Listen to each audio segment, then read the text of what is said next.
नमस्कार मित्रांनो, पाठराखीण या मालिकेच्या आजच्या भागामध्ये अगदी मनपूर्वक मी तुमचं स्वागत करते। आजच्या भागामध्ये मेहंदीचा कार्यक्रम आहे आणि भाग्याने प्राजक्ताला सांगितलेलं असतं की आज तू कुठेही जायचं नाही, माझ्या हातावर पहिली मेहंदी तू काढायची।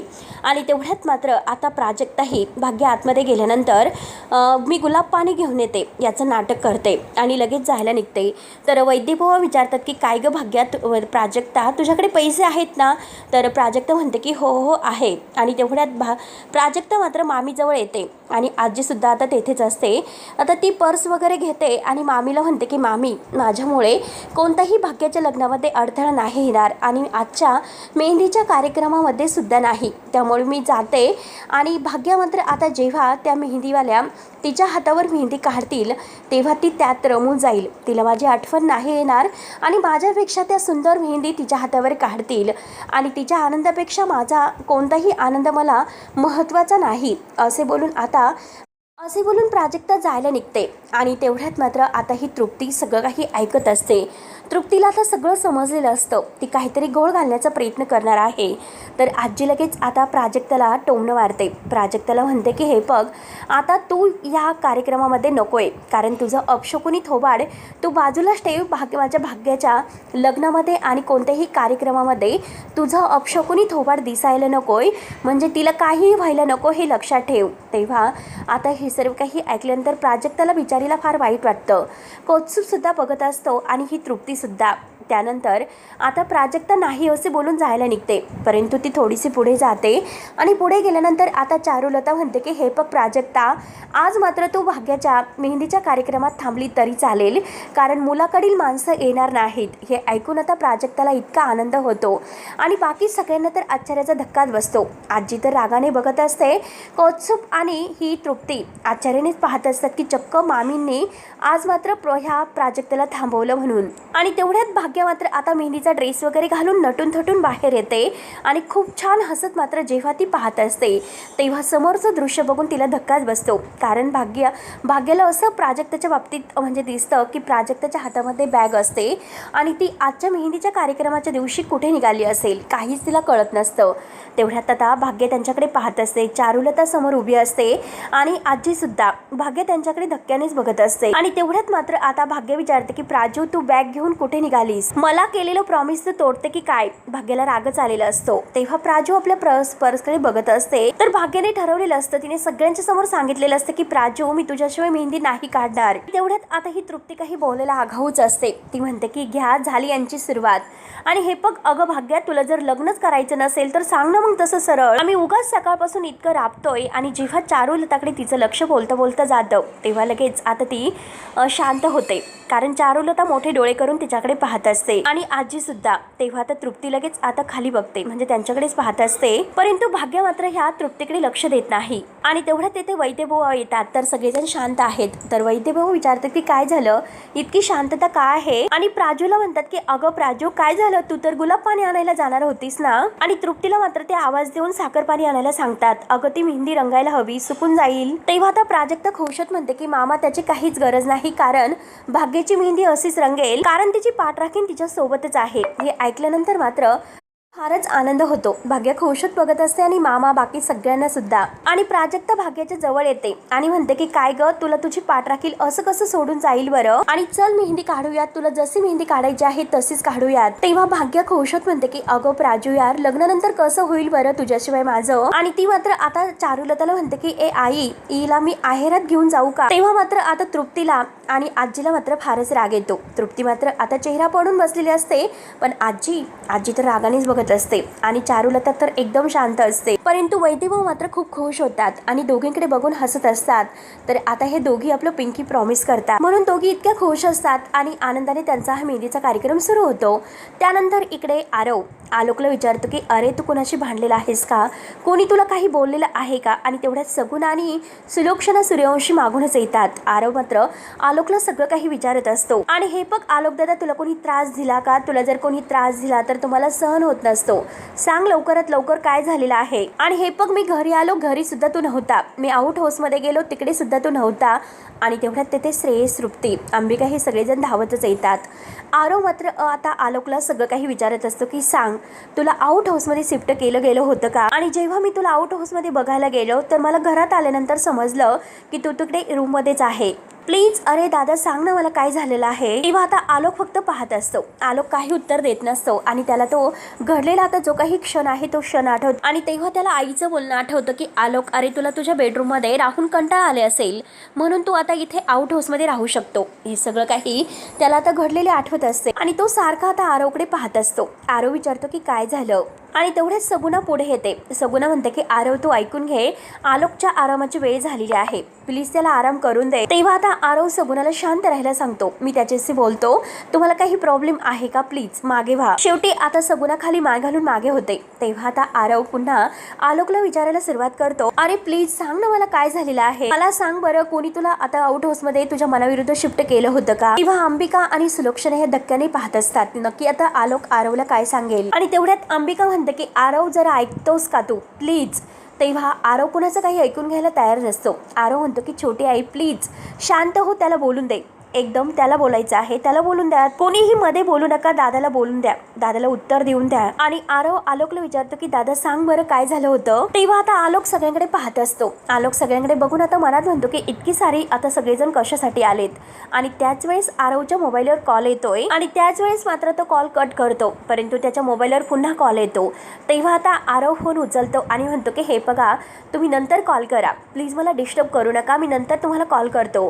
तर आता ह्याच गोष्टीचा आलोकला काहीतरी राग येतो. त्याच्या डोळ्यातून तो राग लगेच बाहेर निघतो आणि तो रागाने आरवला म्हणतो की गेट आउट, म्हणजे तू येथून जाऊ शकतो. काय गरज होती, कोणी बोलावलं होतं तुला इथे. गेट आउट म्हणून त्याच्या हाताला धरून त्याला बाहेर काढण्याचा तो प्रयत्न करतो आणि सगळ्यांना तो म्हणतो की गेट आउट, सगळेजण बाहेर व्हा. आणि तृप्ती आणि श्रेयस या दोघांना सुद्धा तो ओरडतो बाहेर व्हा म्हणून. सगळेजण आत्ताच आत्ता बाहेर व्हा म्हणून आता सगळेजण बाहेर जातात, परंतु आरव तेथेच उभा असतो. आरव मात्र आता बघत असतो. आलोक त्याचं ऐकून घ्यायला तयारच नसतो. तो म्हणतो की हे पग गेट आउट, तू सुद्धा जा. आणि तेव्हा सगळेजण बाहेर येऊन उभा राहतात, परंतु आलोक मात्र आरवला सुद्धा तेथे थांबून देत नाही आणि त्याच्या हाताला धरून तो सुद्धा त्याला बाहेर काढतो आणि दरवाजा बंद करून घेतो. आणि तेव्हा आरव बाहेर येतो, आईकडे पाहत असतो. तेव्हा सुलक्षणा म्हणतं की झालं, शेवटी तुझ्या मनासारखं झालंच ना. आणि तुझ्या अशा वागण्यामुळे तो जास्त आणखीनच ट्रिगर झालेला आहे. आणि काय रे आरव, तुझा आमच्यावर विश्वास का बसत नाही. तू एक काम कर, तू पोलिसांना बोलावून घेऊन ये आणि तुझ्या आईला मात्र पोलिसांच्या ताब्यात दे आणि पोलिसांना हे सांग की एक आई आपल्या मुलांना कसा त्रास देते आणि मग शेवटी तुझं समाधान होईल. आरव काही उत्तर देत नसतो. सुलक्षणा त्याच्याकडे पाहतच असते आणि शेवटी रागाने सुलक्षणा आता बाहेर निघून जाते आणि तिच्या मागून सगुणा सुद्धा. त्यानंतर मात्र तृप्ती आणि श्रेयस सुद्धा तेथून निघून जातात. तेव्हा अंबिका तेथे असते. अंबिका म्हणते की अरे हे बघ, तुझी खरंच तर खूप आठवण काढतोय आलोक, इतके दिवस झाले तू त्याला फोन सुद्धा केलेला नाही. पण हे बघ आरव, तू काही काळजी करू नको, तो होईल शांत. आणि हे बघ तुला आठवतं का जेव्हा तुम्ही लहान होता तेव्हा असेच भांडायचे आणि आलोक सुद्धा असंच रुसून बसायचा. पण हे बघ तेव्हा तू मात्र छान त्याची समजूत काढायचा. तेव्हा आरव हसतो. आरव म्हणतो की मला माहिती आहे की दादाचा राग कसा घालवायचा. त्यानंतर मात्र इकडे प्राजक्ता आता मेहंदीच्या कार्यक्रमासाठी मस्त तयार होते, खूपच सुंदर दिसत असते आणि आता ती मेहंदीचं ताट वगैरे घेऊन सजून आलेली असते आणि मेहंदी काढायला मात्र ती भाग्याजवळ बसते. भाग्या खूपच खुश होते. चारुलता सुद्धा खूप खुश असते आणि छान असा मेहंदीचा कार्यक्रम आनंदात पार पडत असतो. प्राजक्ता आता हातामध्ये कोण घेते आणि भाग्याच्या हातावर मस्त मेहंदी काढत असते आणि तेवढ्यात मात्र मस्त मेहंदी तिने काढलेली असते. चारुलता खूप खुश होत हसत असते आणि तेवढ्यात भाग्याच्या मोबाईलवर आता रोहनचा फोन येतोय. तृप्ती पाहते. तृप्ती म्हणते की भाग्या, अगं रोहनचा फोन आहे, घे लवकरात लवकर. तेव्हा आता भाग्या फोन उचलते आणि भाग्याने फोन उचलल्यानंतर आता तेवढ्यात मात्र भाग्या आता हॅलो म्हणते. आता हॅलो म्हटल्यानंतर रोहन बोल ना असं म्हणते. तर तिकडून आता रोहनची आई असते आणि ती हॅलो हॅलो करत असते आणि आवाज येत नाही असं म्हणते. आणि तेवढ्यात भाग्य मात्र कौतुकला आवाज देते आणि गाण्याचा आवाज ती कमी करायला सांगते. आणि तेवढ्यात मात्र आता भाग्य पुन्हा हॅलो म्हणते. तर आता ही रोहनची आई ती म्हणते की भाग्या, अगं मी रोहन नाही, रोहनची आई बोलते. आणि तेवढ्यात भाग्य म्हणते की हो काकू बोला ना, म्हणजे आई बोल ना. तेवढ्यात लगेच आता इकडून आता रोहनची आई म्हणते की हो हो. आणि काय कशी तयारी चालली. तर भाग्य खुश होत मस्त असं म्हणते, मेहंदीचा कार्यक्रम चालू आहे असं सांगते तेव्हा आता रोहनची आई म्हणते की हो का, आणि बरं बरं ठीक आहे चालून दे. आणि आता भाग्याला ती म्हणते की भाग्या तुझे बाबा आहेत का तिथे, जरा त्यांना फोन देतेस का. आणि तेवढ्यात मात्र आता ही भाग्य म्हणते की हो हो देते, म्हणून ती बाबांना आवाज देते की बाबा बाबा. बाबा आता काय ग करत आतमध्ये येतात आणि रोहनच्या आईचा फोन आहे असं सांगून तो मोबाईल त्यांच्याकडे देते. रोहनच्या आईचा फोन म्हटल्यानंतर आता वैद्यभाऊ आणि चारुलता यांना थोडंसं टेन्शन येतं. त्यांचे चेहरे मात्र गंभीर होतात, कारण काहीतरी आता यांचं नक्की नवीन काहीतरी असलं. मग तेव्हा आता वैद्यभाऊ फोन घेऊन बाहेर बोलायला जातात, तर चारुलता सुद्धा त्यांच्या मागे जाते. आणि त्याच वेळेस मात्र बाबा हे खिडकीत बोलायला येतात. आता एका साईडने चारुलता येऊन खिडकीच्या आडव्या बाजूला उभी असते आणि आता इकडे वैद्यभाऊ फोन घेऊन खिडकी जवळ येतात. आणि भाग्य आणि प्राजक्ता एकमेकींबरोबर किती खुश मेहंदी काढत आहे हे फोन हातामध्ये घेऊन बाबा आता त्या दोघींकडे पाहत असतात. आणि शेवटी ते फोन उचलून आता ही बोलतात, सुवर्णताई बोला ना, काय काम होतं. आणि तेवढ्यात आता हे सुवर्णताई म्हणते की अहो हे वैद्यबुवा मी काय म्हणते, अहो हॉल आणि डेकोरेशनचा ऍडव्हान्स सुद्धा द्यायचा आहे आणि त्यासाठी तुम्ही 2 लाख रुपये तयार ठेवा. आता हे 2 लाख रुपये म्हटल्यानंतर वैद्यबुवांना तर आणखीन धक्काच बसतो. आणि चारुलता हे सर्व ऐकत असते, तर वैद्यबुवा म्हणतात की काय इतके पैसे. तेव्हा आता सुवर्ण म्हणते की अहो एवढं म्हणजे काय, घरात तर तुमच्या पैशांचा पाऊसच पडतो आणि आता तुम्हाला इतके पैसे म्हटल्यानंतर आता तरी काय कमीच पडणार आहेत का. आणि तुम्हाला कसली पैशांची कमी आहे बरं, तुमच्या मुलीचं लग्न आहे त्यामुळे तुम्ही 2 लाख रुपये तयार ठेवा आणि आता मी फोन ठेवते. तेव्हा बिचारे वैद्यभाऊंना टेन्शन येतं आणि त्याच वेळेस आता वैद्यभाऊंना तर टेन्शन येतच, परंतु ते भाग्य आणि प्राजक्ता हे दोघींकडे पाहत असतात. भाग्याच्या चेहऱ्यावर किती आनंद असतो आणि तिच्या चेहऱ्यावरचा आनंद हा कसा कमी होऊन द्यायचा, कारण आता इकडून तर पैशांची मागणी केली जाते, एकाहून एक आता एक मागणी सुरू होतात. आणि त्याच वेळेस आता चारुलता ही वैद्यभाऊंच्या खांद्यावर हात ठेवते. वैद्यभाऊंना फार टेन्शन आलेलं असतं आणि ते भाग्याचा चेहरा पाहतात किती खुश आहे ती. मग भाग्याच्या आनंदासाठी काही करून मला पैसे तयारच ठेवावे लागतील, म्हणून ते आता काही करून भाग्याच्या आनंदासाठी हे पैसे तयार करायला सुरुवात करतात. त्यानंतर इकडे मात्र आता आरव हा सूर्यवंशीच्या घरी आता समर आणि समीरा यांच्यासोबत आता काहीतरी गेम वगैरे खेळत असतो. कॅरमचा खेळ सुरू असतो. आणि त्याच वेळेस मात्र समीर आणि समीरा म्हणतात की हा काका तर आपला फेवरेट आहे, पण तरी सुद्धा याला आपण गेम मध्ये हरवायचं. तेव्हा आरव म्हणतो तुम्ही मला कसे हरवतात बघतो मी. आणि हे सगळं काही मात्र आता आपल्या आलोकला खुश करण्यासाठी आरवचा हा नवीन प्लॅन असतो. आलोक केव्हा बाहेर येण्याची तो वाट बघत असतो आणि मित्र आता हे दोघांबरोबर खेळत असतो. आणि तेवढ्यात आता मुलं म्हणतात की आम्ही जे गेम जिंकणार आहे. आरव म्हणतो की मी तुम्हाला नाही जिंकून देणार.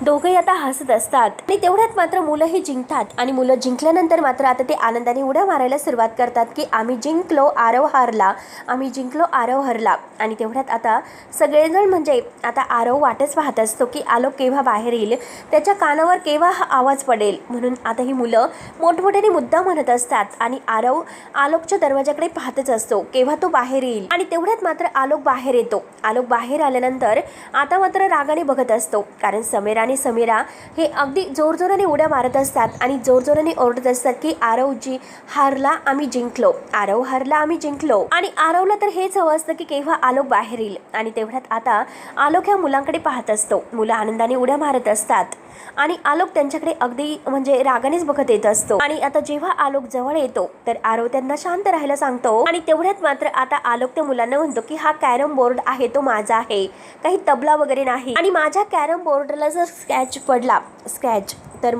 तर आरव विचारतो की तर मग काय. आणि तेवढ्यात मात्र आता तो कॅरम बोर्ड उचलतो, काही बोलत नसतो आणि आतमध्ये घेऊन जात असतो. आणि तेवढ्यात मात्र आरव मात्र विचारतो अरे तू लेक्चर बोर्डासारखं काय करतोस. त्यांना त्यांचे मॉम डॅड अगोदरच लेक्चर देतात हो की नाही. तेव्हा समीर आणि समीरा हो असं म्हणतात. आरव म्हणतो की हे बघ आलोक दादा, तुझं जर खरंच कॅरमवर प्रेम असेल तर समर आणि समीरा या दोघांना कॅरम कसं खेळतात ते दाखवून दे. आणि तेवढ्यात मात्र आता समीरा म्हणजे म्हणतो हे बघ आलोक काका, अरे चॅलेंज घेतोस का. आणि आलोक दादा तू जर जिंकला नाही तर आता हा कॅरम बोर्ड असेल तो आमचा असेल आणि आम्ही मात्र काही पण वाजू तबल्यासारखं, तू काही आता विचार करायचा नाही. आणि समीरा आता पुढे जे काही आरव त्याला बोलायचं सांगत असतो तर ते समर बोलतो. समर म्हणतो की हे बघ आता मात्र आलोक दादा तू जिंकलास तर तो कॅरम जो काही बोर्ड आहे त्याला आम्ही टच सुद्धा करणार नाही, परंतु आमचा आरव दादा जेव्हा जिंकेल ना तेव्हा मात्र कॅरम बोर्ड आमचा असेल. तेव्हा आता आरव त्या समीरा यांना टाळी देतो. आलोकने हे चॅलेंज स्वीकारलेलं असतं.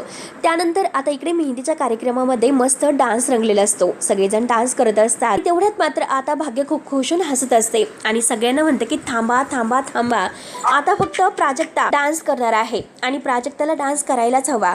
म्हणून मात्र आता भाग्य खुश होऊन सांगत असते आणि कौस्तुभ लगेच आता गाणं लावायला जातो. भाग्य मात्र आता प्राजक्ताला हाताला धरून उठवते आणि तिला डान्स करायला सांगते आणि प्राजक्ता आता खूप छान मस्त डान्स करत असते. प्राजक्ताचा डान्स भाग्याला फारच आवडतो कारण इतकी सुंदर ती नाचत असते आणि सगळेजण आता तिच्या डान्सला टाळ्या वाजवत असतात. प्राजक्ता खूप वेगानं नाचत असते. इतका सुंदर तिचा डान्स करण्याचा लुक असतो आणि आता ती प्राजक्ता भाग्याला सुद्धा डान्स करायला एकत्र ओढून घेते. दोघे एकत्र डान्स करत असतात आणि दोघींचाही डान्स खूपच सुंदर होत असतो आणि दोघी आता इतक्या सुंदर डान्स करतात. सगळेजण खूपच छान टाळ्या वाजवतात आणि दोघी शेवटी एकमेकींना अगदी एकमेकींकडे बघून हसत असतात, एकमेकींच्या मिठीत येऊन आणि एकमेकींना आता डान्स झाल्यानंतर घट्ट मिठी मारतात. त्यानंतर आता इकडे आलोक हा खेळायला बसलेला असतो. आरवला फारच आनंद होतो. तेथे आता अंबिका, प्रीती आणि श्रेयसही उभे असतात. समीरा आणि समीरा एका साईडला, आलोक आणि आरव एकमेकांच्या समोरासमोर. यांचा मस्त कॅरमचा आता हा गेम रंगलेला असतो. समीरा आणि समीरा जोरजोराने ओरडत असतात. आरव त्यांना साथ देत असतो आणि आता हा आलोक कसं खेळायचं हे अगदी तीक्ष्ण पाहत असतो आणि त्याचं सगळं काही लक्ष खेळण्याकडे असतं. तर आरव म्हणतो की हे गुड सन, आता जिंकणार मात्र मीच आहे हे लक्षात ठेव. परंतु आलोक काही उत्तर देत नसतो. त्याचं सगळं काही लक्ष खेळण्याकडे असतं.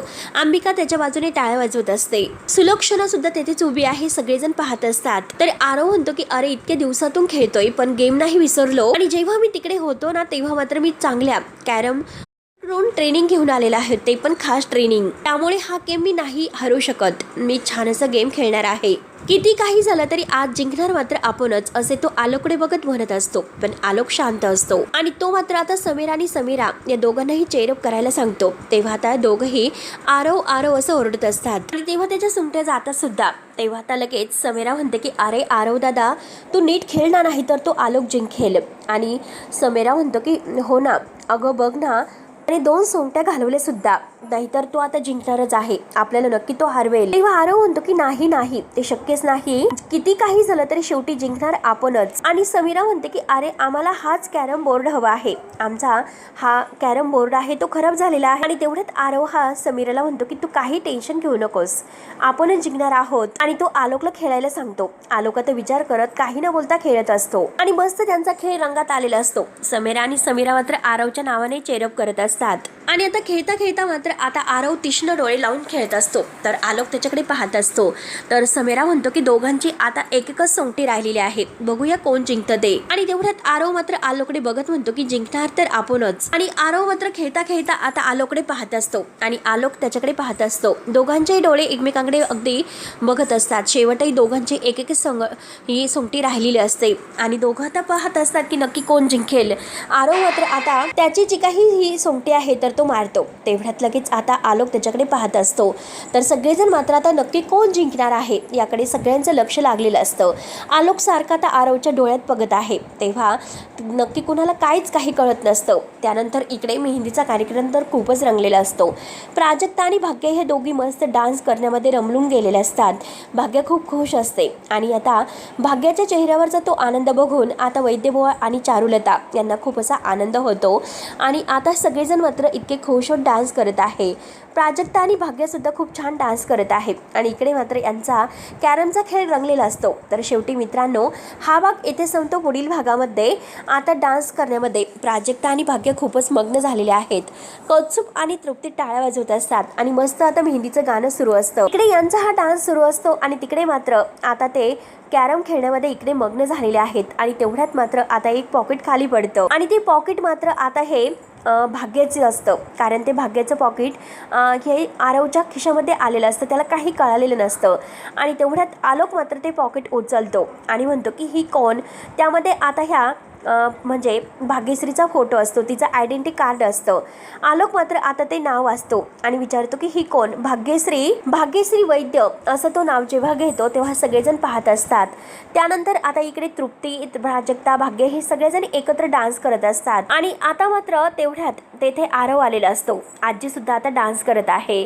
तेव्हा आता प्राजक्ता ही पाहते आणि भाग्य बघते. भाग्य आता आरवकडे पाहत असतं पाहते आणि आरव तिच्याकडे पाहत असतो. भाग्य म्हणते की तू इथे काय करतोस.